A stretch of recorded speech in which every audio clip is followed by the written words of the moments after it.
Enfermedad paquicoroidea. Como introducción, esta enfermedad es un trastorno ocular poco común que se caracteriza por el engrosamiento anormal de la coroides. Esta puede estar asociada a diversas anomalías o enfermedades y la causa del espectro de esta patología es desconocido y controversial.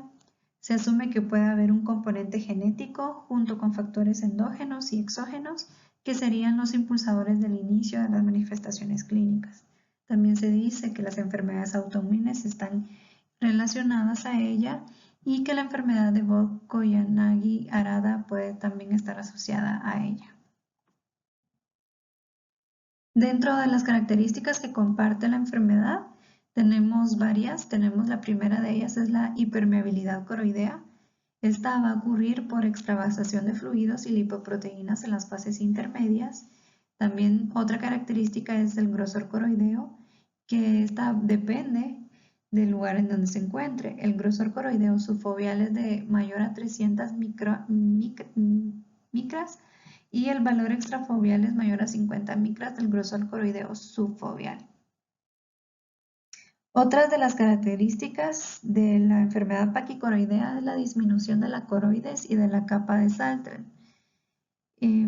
Esta se refiere a una isquemia en la coroides asociado en ocasiones con atrofia de la capa nuclear externa de la retina.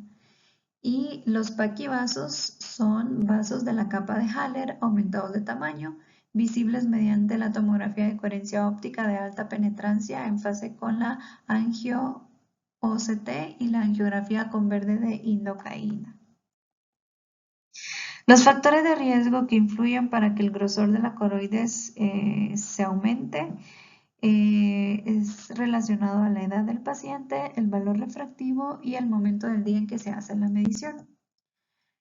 ¿Cómo podemos clasificar esta enfermedad paquicoroidea?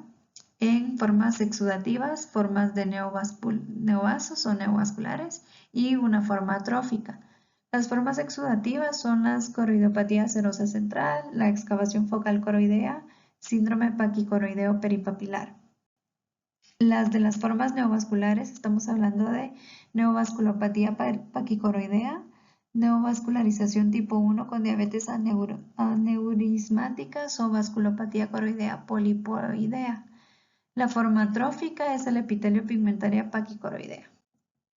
Entonces, hablando cada una de ellas, la excavación focal coroidea se caracteriza por áreas de concavidad en la coroides sin estafiloma posterior ni ectasia escleral con una neuroretina intacta. Va a tener varios patrones, desde conformacionales, en donde no se separa entre la capa de fotorreceptores y el epitelio pigmentario de la retina. También el patrón no conformacional, que se ve el desprendimiento de los fotorreceptores. La forma de cono, que son cambios menos atróficos en el centro de la lesión. Y la forma de bowl shape, que es el epitelio pigmentario de la retina, muestra irregularidades con cambios atróficos, y la forma mixta, que tiene a los dos. La clínica del paciente con la excavación focal coroidea, pues la mayoría de los pacientes son asintomáticas o con leves síntomas. Pueden ser cuadros aislados o concomitantes a otras patologías coroideas o retinianas. Esta se va a presentar más frecuente en hombres y sobre todo en pacientes asiáticos, hasta un 90%. El error refractivo más frecuente es el miópico en los pacientes y puede ser de presentación bilateral, unilateral o multifocal.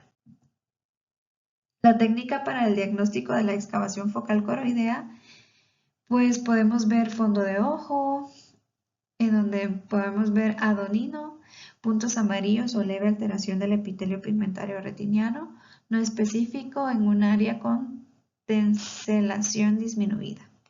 En la autofluoresceína podemos ver alteraciones de hiper o hipoautofluorescencia. En la angiografía con fluoresceína podemos ver áreas hipofluorescencia sin exudación en relación con las alteraciones del EPR. Siguiendo, podemos ver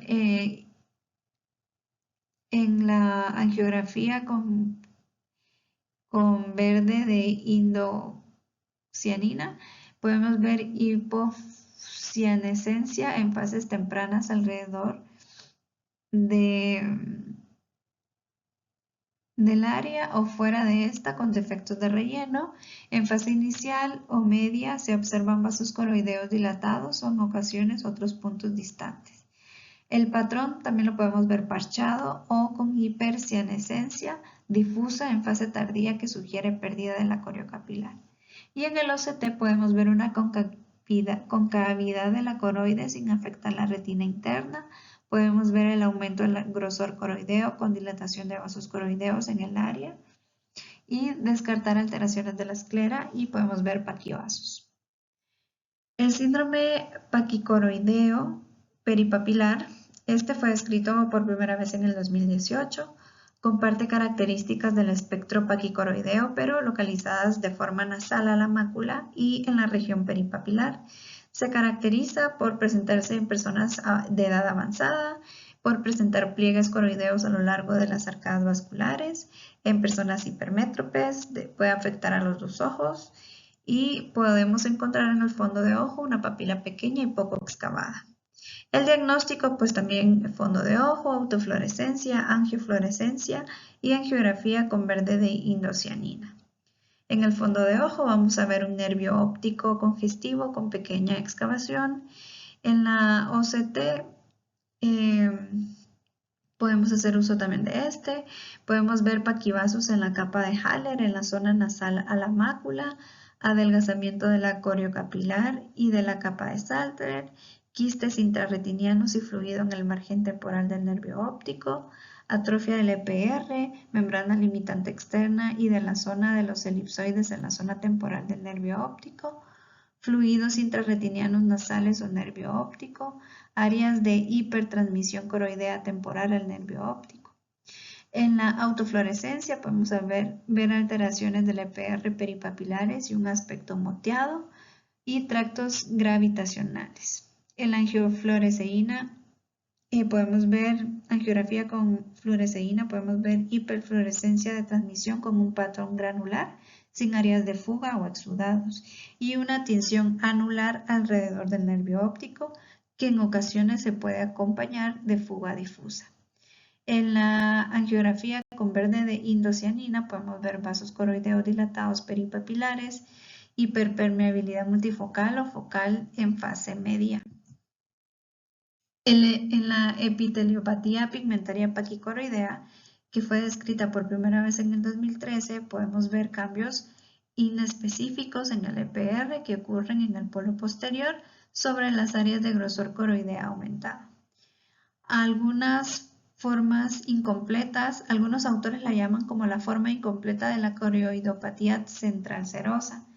Se caracteriza por ser asintomática, por presentarse de forma aislada o con alteraciones en ojos contralaterales típicas de corioretinopatía serosa central.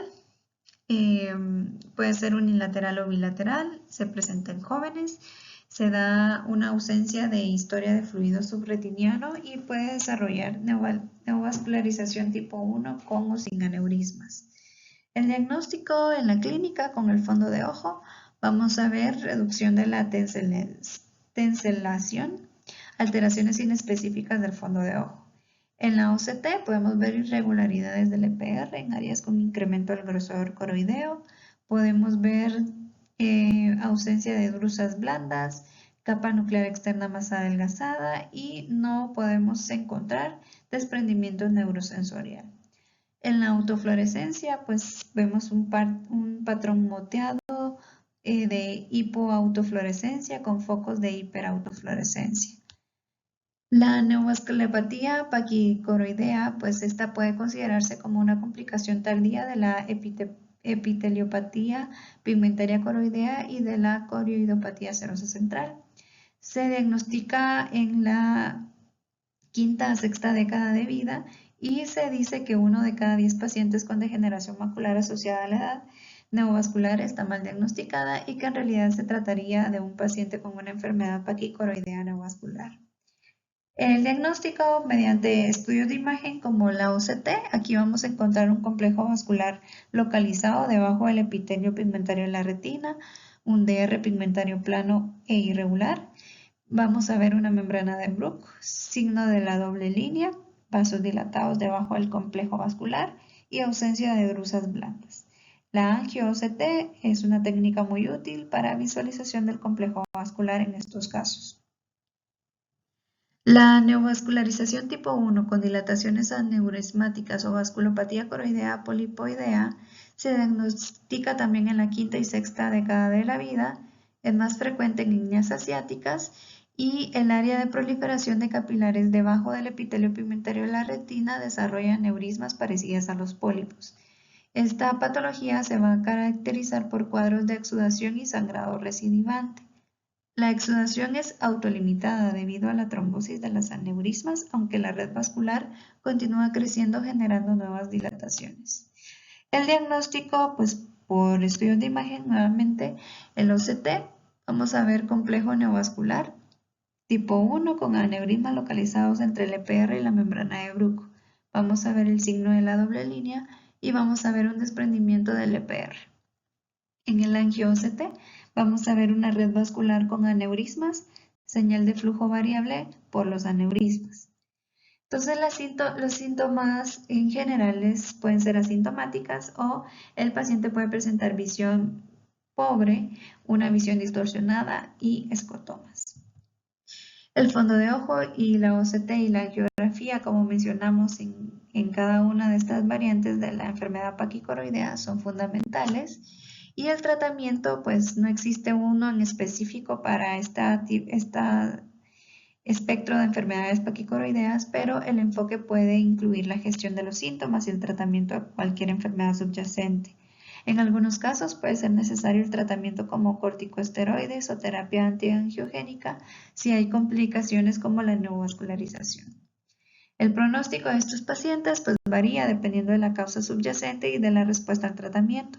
Algunas personas pueden experimentar una pérdida de visión significativa, mientras que otras pueden tener un curso más benigno. Gracias.